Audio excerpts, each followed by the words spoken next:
د ننګرهار یو شمېر اوسیدونکي په دغه ولایت کې د زربستریز روغتون د پاتې چارو د پیلېدو غوښتنه لري.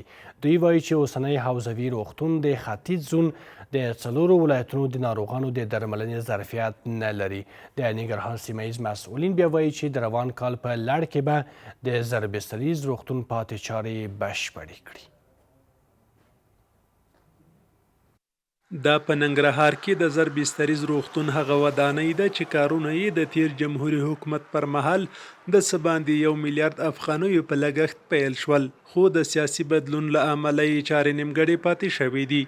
د ننګرهار اوسیدونکي له سرپرست حکومته د زربستریز روغتون د چارو ژر پیلېدو غوښتنه کوي. بسیار بیروبار زیاد از هزار ولایت مردم اینجا میآید، از کنر مثلا قندار خوست و از یک جای دیگه که مریضا بسیار زیاد میان. ما خواهش میکنیم که امور بر ما زود تا زود کارش تسهیل کنن. ننګرهار نفوس ډیر زیات دی او دا جوړه شوې د ډیر کم نفوس لپاره ده. نو دلته د زیاتره خلکو په شمول زما د زربستریز روغتون دا چې هته شوی دی جوړ شوی دی، خو دې کوم وسایل چې دي نه دي راوړل شوي اوسه پورې. د حوزوي روغتون مسؤلین وایي روغتون کې د ځینو ناروغیو د تشخیص او درملنې څانګې پر نه لرلو سربیره د زیات شمیر ناروغانو د بستر ظرفیت نه لري او په خبره یې دا مهال ډیری ناروغان په ځمکه پراته وي. نن مریضان چې کېږي د شارکي په ځای شپې نور نوکریوال بل نوکریوال راځي بیا به ډک کېږي، یعنی خالي بستر کې نه لرو. حتی داسې هم شوي چې بسترونه موږ ډک وي او د خپل د اتاقاجل نه د کجوالټۍ نه موږ ناروغان نور روغتونونو ته د هغې په راهنمایي کوو چې د بستر نه لرو، داسې هلته هم راځي. د ننګرهار د عامې روغتیا ریاست مسؤلین بیا وایي چې د ختیځ کمپلیکس لپاره بودیجه منظوره شوې او په خبره یې نږدې راتلونکي کې به یې چارې پیل او د خلکو شته ستونزې به هوارې شي. بودیجه هم ته ځانګړې شوې ده او دلته موږ ته مکتوب هم راغلی دی دولت طرف نه، د صحت تامین وزارت طرف نه.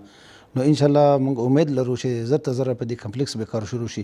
د ننګرهار حوزوي روغتون مسؤلینو د معلوماتو پر بنسټ د مهال حوزوي روغتون ته د ختیځ 4 ولایتونو کونړ، لغمان، نورستان او ننګرهار سربیره د ځینو نورو ولایتونو ناروغان هم د درملنې په موخه مراجعه کوي چې څه د پاسه 600 ناروغانو د بستر کېدو ترڅنګ د ورځې پکې شاوخوا 2000 ناروغانو درملنه کیږي. د همدې موضوع د لا ډېر بحث لپاره ورځو ننګرهار ته. له ننګرهار څخه د ننګرهار د عامې روغتیا ریاست رئیس امین الله شریف صاحب له موږ سره یو ځای شوی دی. شریف صاحب سلامونه، ستړی مه شئ. ولې په دا تېرو 2.5 کلونو کې د دغه زربستریز روغتون د چارو د بشپړولو لپاره عملي ګامونه نه دي پورته شوي؟ بسم الله الرحمن الرحیم. د ټولنیز همکارانو ته ټول هیوادوال ته السلام علیکم ورحمت الله وبرکاتو. علیکم السلام. تاسو چې کومه پوښتنه وکړله د کمپلیکس هسپتال په باره کې چې کمپلیکس هسپتال خو منظوري اوس راغله، کار یې اوس پرې شروع شوی نه دی. د حوزوي شفاخانې لوډ چې کوم دی دا ډېر زیات دی. دا شفاخانه وړه ده، د هغه خلکو څومره بستر چې راځي د هغې ظرفیت نه لري. مثلا 600 بستره ده، د په 600 بسترو کې زیات ناروغان زموږ په ځمکه او په لیرو کوڅو کې وي، ویلې چې د دې ظرفیت دومره نشته دی چې هغه ټول مریضان کور کوي. بله شریف صاحب، پر دې سربیره د دوا په برخه کې، د درملو په برخه کې او د ښځینه ناروغانو د کمښت په برخه کې په ختیځ زون کې اساسي ستونزې څه دي او د دغه نوي کمپلیکس په جوړېدو سره څومره ژمنتیاوې او ژمنې شته چې دغه ستونزې به هم په بشپړه توګه هوارې شي؟ حوزوي شفاخانه کې لوډ ډېر دی، مهاجر هم راغلي دي او د 4 ولایتو مریضان هم راځي.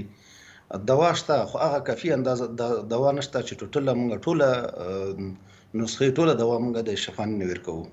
کومه دوا چې د یونیسف د خوا نه جګ ته ورکول کېږي هغه شفاخانه کې مریض ته ورکول کېږي، خو ټوله کافي دوا ورته نه رسېږي، ولې چې کافي دوا د دې بجټ کې نشته دی.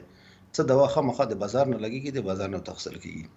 او که د کمپلیکس هسپتال جوړ شي زمونږ ټولې اړتیا چې هغه پوره کېږي، ځکه پوره کېږي دلته زمونږ داخله چې دا داخله بستر چې دی ډېر کم دی. هلته داخله عمل شوی دی سره د زون چې څومره مریضان رسي هغه کور کېږي. مثلا دلته موږ په حوزوي روغتون کې 10 بستره ایسي ولرو، هغلته کمپلیکس هسپتال که جوړ شي هغلته موږ 50 بستره ایسي ولرو یا 80. انداسې که هلته موږ داخله وټ برابر شي، داخله وټ هلته موږ 350 بستره لرو. اطفال وټ که هلته برابر شي 200 بستره موږ لرو. دلته اطفال موږ یو سلو په حوزوي روغتون کې 130 بستر لرو. نو په دې لحاظ باندې چې دلته لوډ هم ډېر دی او سهم کمه ده. بله شریف صاحب زما غږ لرئ؟ بله که غږ مو لرئ کله چې دغه ستونزې او مشکلات تاسو له کابل سره شریکې کړي دي شریف صاحب، دغه ستونزې او مشکلات د زربستریز روغتون په تړاو او په ننګرهار کې د عامې روغتیا د دغه حوزوي روغتون په تړاو چې کله مو له کابل سره دغه ستونزې شریکې کړي، کابل په ځواب کې څه ویل؟ له مرکز څخه له پایتخت څخه هدایت څه و؟ ولې په دا تېرو 2.5 کلونو کې دغه روغتون د جوړولو لپاره اقدام ونه شو او اوس اقدام څه ده؟ حوزوي د شفاخانې مشکلات موږ د مرکز سره برابر شریک کړي دي. هلته مخکې بودیجه نه وه، اوس یې بودیجه ورته مختص کړله. اقتصادي مرستیال مولا برادر خوند راغلو، دغه ساحه یې نږدې نه ولدله، غالبا اوس منظور شوې ده، مکتوب یې هم راغلی دی. کیدای شي راتلونکي کې الله رب العالمین که وخت پیدا کړي راکړي نو کار به شروع شي.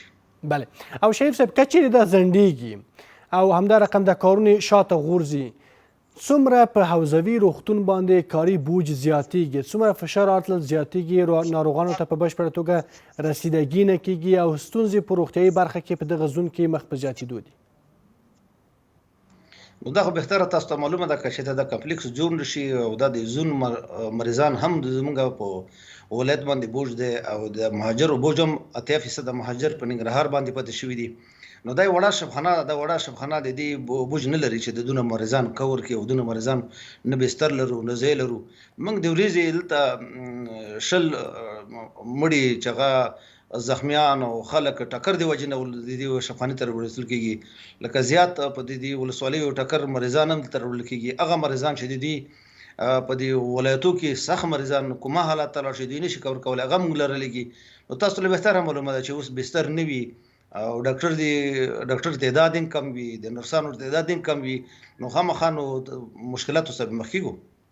بله او شریف صاحب مرستندوی بنسټونو آیا تاسو سره مرسته کړې ده او مرستې اوس هم شته، دوام لري د درملو په برخه کې، د بسترونو په برخه کې یا د امبولانسونو په ورکولو کې؟ په کومو برخو کې دغه مرستندویه بنسټونه په ختیځ زون کې او یا په ځانګړي توګه په ننګرهار کې تاسو سره همکار دي؟